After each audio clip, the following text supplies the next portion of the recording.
Thank you for being here. And I say thank you for being here because I was silent for 17 years. And the first words that I spoke were in Washington, D.C. on the 20th anniversary of Earth Day, and my family and friends had gathered there to hear me speak. And I said, thank you for being here. My mother, out in the audience, she jumped up, hallelujah, Johnny's talking. Imagine if you were quiet for 17 years and your mother was out in the audience, she would say. My dad said to me, that's one.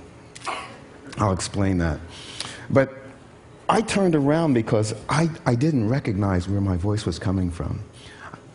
I hadn't heard my voice in 17 years, so I turned around and I looked and I said, God, who's saying what I'm thinking? And then I realized it was me, you know, and I kind of laughed. And I could see my father, yeah, he really is crazy. Well, I want to take you on this journey, and the journey, I believe, is a metaphor for all of our journeys. And so, even though this one is a kind of unusual, I want you to think about your own journey.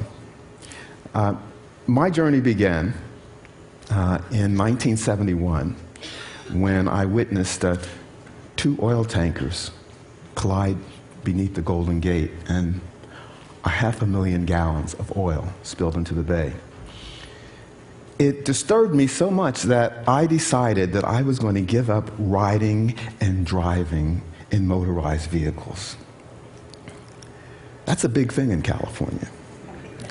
And it was a big thing in my little community of Point Reyes Station in Inverness, California, because there was only about maybe 350 people there in the winter. This was back in '71 now.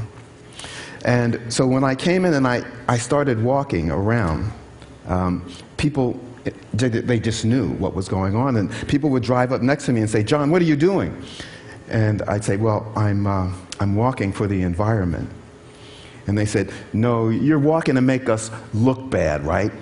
You're walking to make us feel bad. And maybe there was some truth to that, because I thought that if I started walking, everyone would, you know, follow. Because of the oil, everybody talked about the pollution. And so I argued with people about that. I argued and I argued. I called my parents up. I said, I've given up riding and driving in cars. My dad said, why didn't you do that when you were 16? I didn't know about the environment then. They're back in Philadelphia. And so I told my mother I'm happy, though. I'm really happy, she said. And if you were happy, son, you wouldn't have to say it. Mothers are like that. And so on my 27th birthday, I decided, because I argued so much and I talked so much, you see, that I was going to stop speaking for just one day, to give it a rest. And so I did. I got up in the morning and I didn't say a word. And I have to tell you, it was a very moving experience, because for the first time, I began listening in a long time.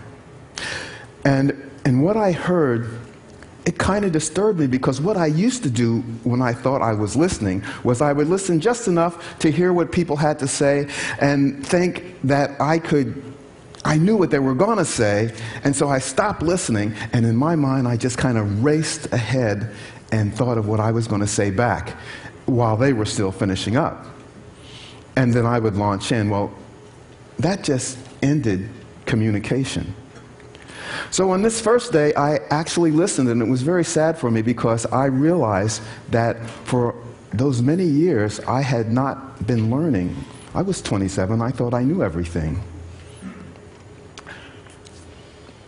I didn't. And so I decided I'd better do this for another day. And another day, and another day, until finally I promised myself for a year I would keep quiet because I started learning more and more, and I needed to learn more. So for a year I said I would keep quiet, and then on my birthday I would reassess what I had learned, and maybe I would talk again. Well, that lasted 17 years. Now, during that time, that 17 years, I walked and I played the banjo, and I painted, and I wrote in my journal, and I tried to study environment by reading books, and I decided I was going to go to school. So I did. I walked up to Ashland, Oregon, where they were offering an environmental studies degree. It's only 500 miles. And I went into the registrar's office and, what? I had a newspaper clipping. Oh, so you really want to go to school here? You don't? We have a special program for you. They did. And in those 2 years, I graduated with my first degree, a bachelor's degree, and my father came out. He was so proud. He said, listen, we're really proud of you, son. But what are you going to do with a bachelor's degree? You don't ride in cars, you don't talk. You're going to have to do those things. I hunched my shoulder, I picked my backpack up again, and I started walking. I walked all the way up to Port Townsend, Washington, where I built a wooden boat, rowed it across Puget Sound, Idaho, walked across Washington, Idaho, and down to Missoula, Montana. I had written the University of Montana 2 years earlier and said I'd like to go to school there. I said I'd be there in about 2 years. And I was there. I showed up at 2 years, and I tell this story because they really helped me. There are two stories in Montana. The first story is I didn't have any money. That's a sign I used a lot. And they said, oh, don't worry about that. The director of the program said, come back tomorrow. He gave me $150, and he said, register for one credit. You're going to go to South America, aren't you? And I said, rivers and lakes, the hydrological system, South America. So I did that. He came back, he said to me, he said, okay, John, now that you've registered for that one credit, you can have a key to an office, you can matriculate, you're matriculating, so you can use the library, and what we're going to do is we're going to have all of the professors allow you to go to class, they're going to save your grade, and when we figure out how to get you the rest of the money, then you can register for that class and they'll give you the grade. Wow, they don't do that in graduate schools, I don't think. But I use that story because they really wanted to help me. They saw that I was really interested in environment, and they really wanted to help me along the way. And during that time, I actually taught classes without speaking. And I had 13 students when I first walked into the class, and I explained with a friend who could interpret my sign language that I was John Francis. I was walking around the world. I didn't talk, and this is the last time this person's going to be here interpreting for me. All the students sat around and they went.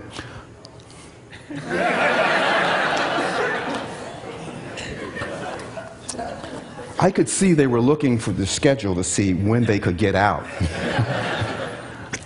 They had to take that class with me. 2 weeks later, everyone was trying to get into our class. And I learned in that class because I would do things like this. And they were all gathering around, go, what's he trying to say? I don't know. I think he's talking about clear cutting. Yeah, clear cutting. No, that's not clear cutting. That's, he's using a handsaw. Well, you can't clear cut with a hand. Yes, you can clear cut. No, I think he's talking about selective forestry. Now, this was a discussion class, and we were having a discussion. I just backed out of that, and I just kind of kept the fist from flying. But what I learned was that sometimes I would make a sign and they said things that I absolutely did not mean. But I should have. And so what came to me was, if you were a teacher and you were teaching, if you weren't learning, you probably weren't teaching very well. And so I went on. My dad came out to see me graduate, and I did the deal, and my father said, "We're really proud of you, son," but you know what he went on. He said, "You got to start riding and driving and start talking. What are you going to do with a master's degree?" I hunched my shoulder. I got my backpack and I went on to the University of Wisconsin. I spent 2 years there writing on oil spills. No one was interested in oil spills, but something happened. Exxon Valdez. And I was the only one in the United States writing on oil spills. My dad came out again. He said, "I don't know how you do this, son. I mean, you don't ride in cars, you don't talk." My sister said, "Maybe I should leave you alone because you seem to be doing a lot better when you're not saying anything." Well, I put on my backpack again. I put my banjo and I walked all the way to the East Coast, put my foot in the Atlantic Ocean. It was 7 years and 1 day it took me to walk across the United States. And on Earth Day, 1990, my 20th anniversary of Earth Day, that's when I began to speak. And that's what I said, "Thank you for being here," because it's sort of like that tree in the forest falling in, and if there's no one there to hear, does it really make a sound? And I'm thanking you, and I'm thanking my family, because they had come to hear me speak. And that's communication. And they also taught me about listening, that they listened to me. And it's one of those things that came out of the silence, the listening to each other. Really very important. We need to listen to each other. Well, my journey kept going on. My dad said, "That's one," and I still didn't let that go. I worked for the Coast Guard, was made a UN Goodwill Ambassador. I wrote regulations for the United States.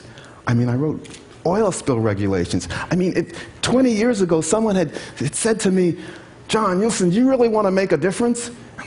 "Yeah, I want to make a difference." He said, "You just start walking east. Get out of your car and just start walking east." And as I walked off a little bit, and they said, "Yeah, and shut up too." "You're going to make a difference, buddy." How could that be? How could that be? How could doing such a simple thing like walking and not talking make a difference?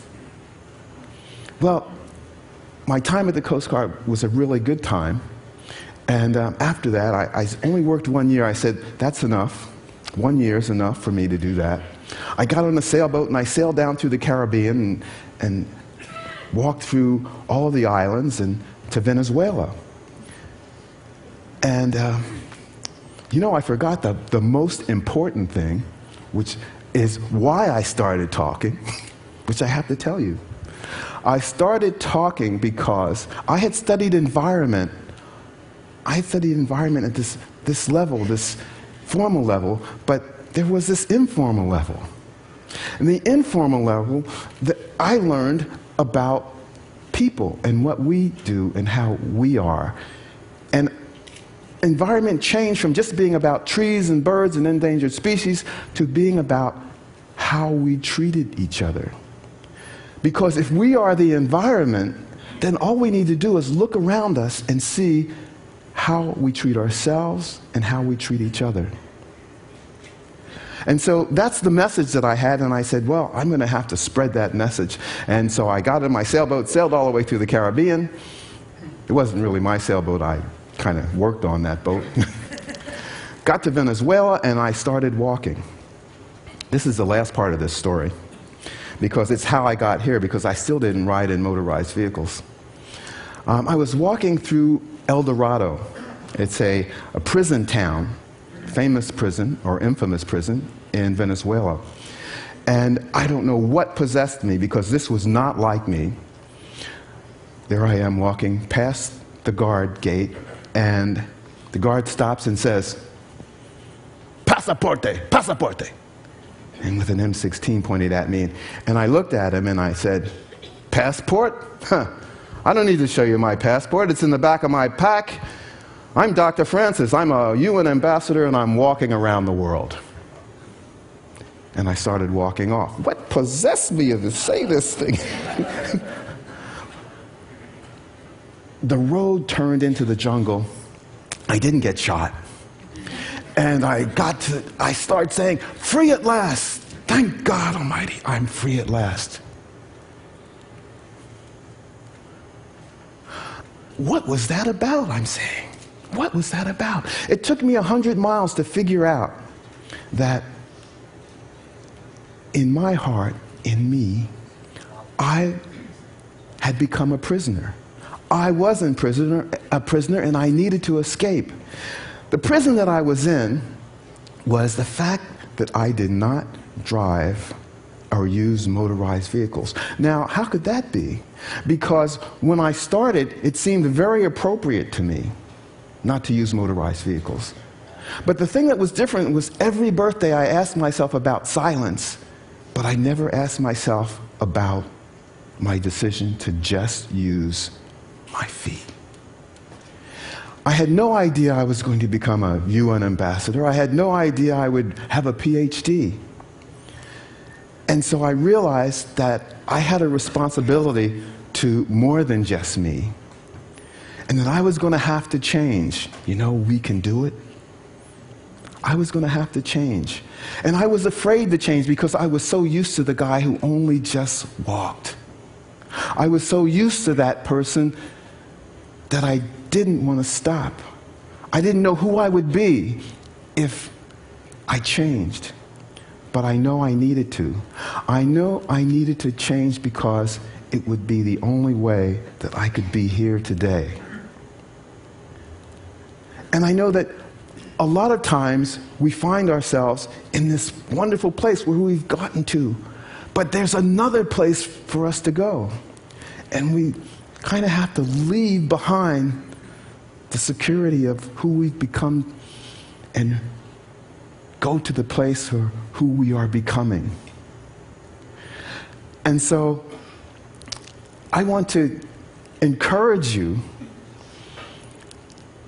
to go to that next place, to let yourself out of any prison that you might find yourself in, as comfortable as it may be, because we have to do something now. We have to change now. As our former vice president said, we have to become activists. So if my voice can touch you, if my actions can touch you, if my being here can touch you, please let it be. And I know that all of you have touched me while I've been here.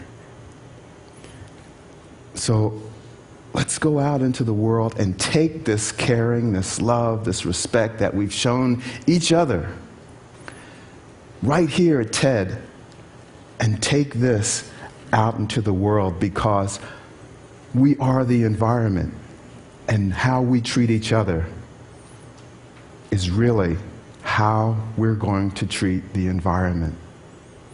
So I want to thank you for being here.